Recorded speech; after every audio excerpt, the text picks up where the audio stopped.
အားလုံးပဲမင်္ဂလာပါ နောက်လာမယ့်ကျွန်တော်မှာဖွင့်လှစ်မဲ့ Mami University ကိုအားလုံးကိုမိတ်ဆက်ပေးချင်ပါတယ် ဟုတ်လားဘာ department တွေရှိလဲ ကျမတို့မှာ department ၄ခုရှိပါတယ်ပထမဆုံးကတော့ School of Theology ဒုတိယတစ်ခုကတော့ University Pathway နဲ့တတိယတစ်ခုကတော့ Mami Language School စတုတ္ထတစ်ခုကကြတော့ Mami Boarding Academy လို့ခေါ်ပါတယ်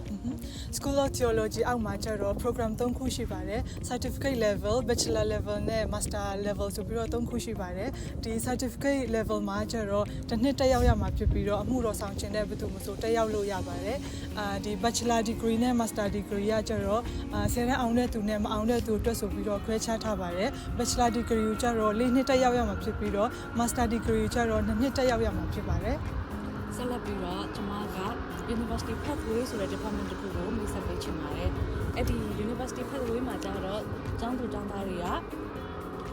Bachelor နေပြီးတော့ Doctorate တက်ရောက်နိုင်ပြီးတော့ဒီကျွန်တော်တို့ Mami University နဲ့ Germany University တွေ cooperate လုပ်ထားတာဖြစ်ပြီး entrance အတွက်အနည်းဆုံးကျောင်းသူကျောင်းသားတိုင်းက high school ပြီးတော့ University ကိုနှစ်တက်ရောက်ပြီးသားလို့ပဲဖြစ်ရမှာဖြစ်ပါတယ်ဆက်လက်ပြီးတော့ကျွန်တော်တို့နှစ်ယောက်လည်းပဲဒီ University Pathway ကနေပြီးတော့ဂျာမနီနိုင်ငံမှာကျောင်းတက်နေဆဲလူတွေပဲဖြစ်ပါတယ်ကျွန်မက Heidelberg University မှာဥပဒေပညာတက်ရောက်နေဆဲဖြစ်ပြီးတော့ဒီကကျွန်မကျတော့ဒီ Johannes Gutenberg University မှာ Master Degree ကိုစီးပွားရေးတက်ရောက်နေတာဖြစ်ပါတယ်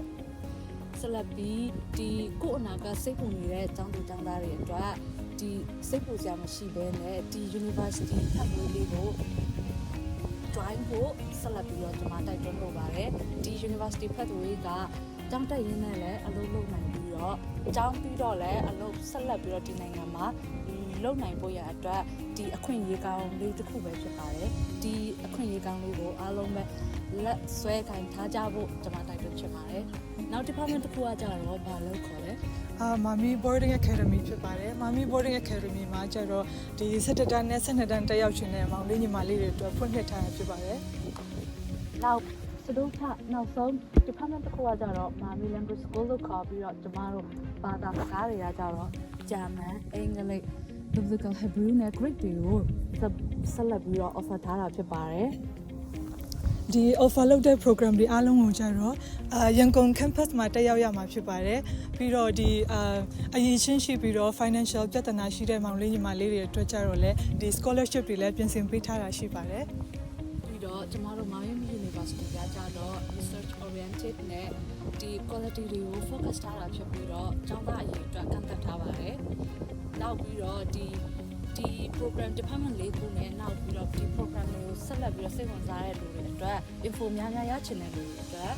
ကျမတို့ Mami website နဲ့ campus တွေမှာတွားရောက်လေ့လာလို့ရပါတယ်လူဦးရေကန့်သတ်ရှိတာကြောင့်မို့လို့အားလုံးပဲရှောက်ထားကြပါ